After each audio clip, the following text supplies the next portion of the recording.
Bom, esse aqui da UFSC tem que fazer a regra da mão direita. Eu não estou com o vídeo ligado, mas é só tu seguir a regra. E a regra da mão direita é a parte fácil. Olha esse desenho aqui, preste atenção. As cargas estão entrando aqui, tem uma fonte que libera íons, essas fontes são aceleradas por uma diferença de potencial.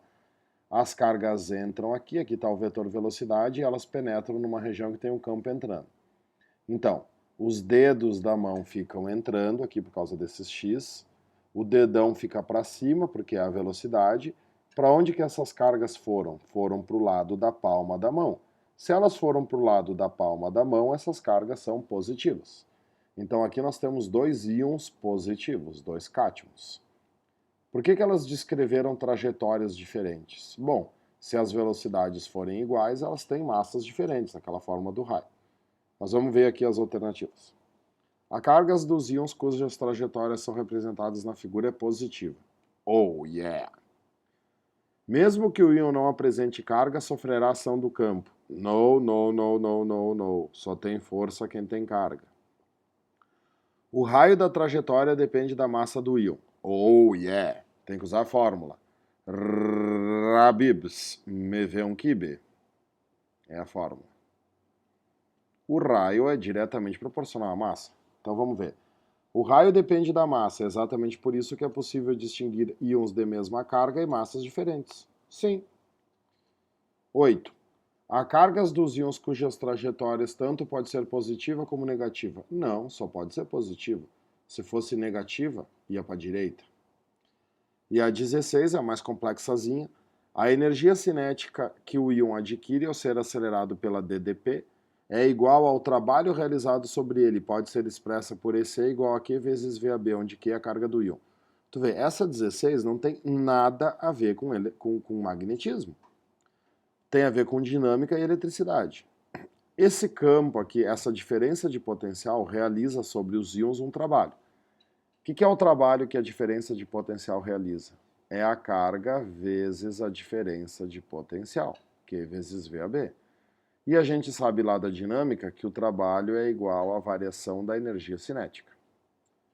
Então, a variação de energia cinética nesse caso vai ser a energia cinética final menos a energia cinética inicial, que é igual ao trabalho, que é Q vezes VAB. Só que quando os íons são ejetados da fonte, a energia cinética inicial vale zero. Eles estão em repouso dentro da fonte. Se a energia cinética inicial é zero, eu devo dizer que a energia cinética final vale a carga vezes a diferença de potencial. A energia cinética final é o trabalho que tu realiza sobre o íon. Então diz aqui que a energia cinética é Q vezes VAB. Beleza. 16 mais 4, 20, mais 1, 21. Não era difícil, era bacana. Gostei. Limpando. Bom, aqui a questão 25 da URGS é uma questão bem técnica. Saca só. Aqui no meio tem um ponto P. No meio do quê? De um campo X. O que é um campo X? É um campo que está entrando. Então esse campo é perpendicular à página. O campo está entrando. Aí o que diz? Que uma partícula carregada negativamente, isto é, um elétron, é lançado a partir do ponto P com velocidade VO em relação ao laboratório. Aí as opções. Se VO for perpendicular ao plano da página, a partícula seguirá em linha reta, mantendo sua velocidade inicial. Verdadeiríssimo! Por quê? O campo é perpendicular ao plano da página. Como é que esse campo está? Esse campo está entrando. Se a velocidade for perpendicular ao plano da página, quais são as opções que tu vai ter de velocidade? A velocidade ou vai ser entrando ou vai ser saindo. Se a velocidade for entrando, te lembra? Força magnética é bem-vindo, querido seno. Te lembra dos casos da força magnética?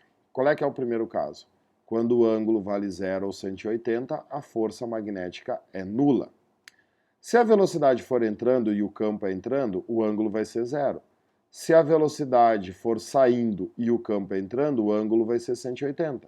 Em qualquer uma das duas situações, a força magnética vai valer 0, e aí o elétron vai manter a sua velocidade inicial. A próxima. Se a velocidade inicial apontar para a direita, a partícula se desviará para o pé da página. O que tu vai ter que fazer aqui? Regra da mão direita. Vou limpar os desenhos que eu fiz aqui, que poluiu. Eu já sabia que a primeira era verdadeira. O que diz a segunda? Se VO apontar para a direita, se a velocidade apontar para a direita. Faz a regra aí, meu filho. Bota os teus dedos entrando no livro. Bota o dedão para a direita, a velocidade é para a direita. Como a carga é negativa, costas da mão. Olha para onde estão as costas da tua mão, contra a tapa. As costas da tua mão estão para baixo. Isto é, para o pé da página. Então a número 2, a segunda, também é verdadeira. O que diz a 3? Se VO apontar para o alto da página, a partícula se desviará para a esquerda. Bom, agora eu vou fazer o quê? Mesma coisa, só que agora o VO aponta para cima da página. Se a velocidade desses elétrons for para cima da página, vamos lá, mão direita aí. A mão está entrando, o campo está entrando, a velocidade está para cima. Se a velocidade é para cima, para onde estão as costas da mão? As costas da mão estão para a direita. Se a velocidade for para cima, a força magnética nesse elétron vai ser para a direita. E diz o exercício que é para a esquerda. Então a terceira é falsa. Então é América. Te puxa na regra da mão direita aí, meu filho. Questão 26 da URGS de 2005 é uma questão de afirmações, né? Uma questão de afirmações e não é uma questão simples. Do ponto de vista de um observador em repouso em relação ao sistema de referência, um campo magnético pode ser gerado. O que ele quer saber? O que gera campo magnético? Número 1. Pela força de interação entre duas cargas em repouso. Cara, duas cargas em repouso. Quando que a carga em repouso produz campo magnético? Nunca. Não, tá errado. 2. Pelo alinhamento de dipolos moleculares. Claro, a 2 está certa. Se tu alinhar os dipolos moleculares, surge um polo norte e um polo sul. Número 3. Por uma corrente elétrica percorrendo um fio condutor. Sempre. O que é número 3? Movimentação de elétron. A dúvida é a 4. Por um campo elétrico cujo módulo varia em função do tempo. Pessoal, como é que é possível fazer um campo elétrico variando no tempo? Para te fazer um campo elétrico variando, um campo que varia, a carga tem que se mexer. A carga tem que se movimentar. Tipo assim, tu tem uma carga geradora positiva. E aí tu tem um ponto P aqui do espaço, certo? Para que nesse ponto P o campo elétrico aumente ou diminua, essa carga ou se aproxima do ponto P ou se afasta do ponto P. Se a carga se mexe, para variar o campo elétrico, tem campo magnético. Então é a 2, a 3 e a 4. Letra E. Cuidado com essa história de campo variando. Aliás, isso pode levar isso como uma lei, tá?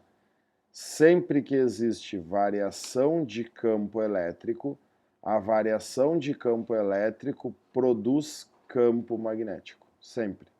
Se o campo elétrico varia, surge um campo magnético.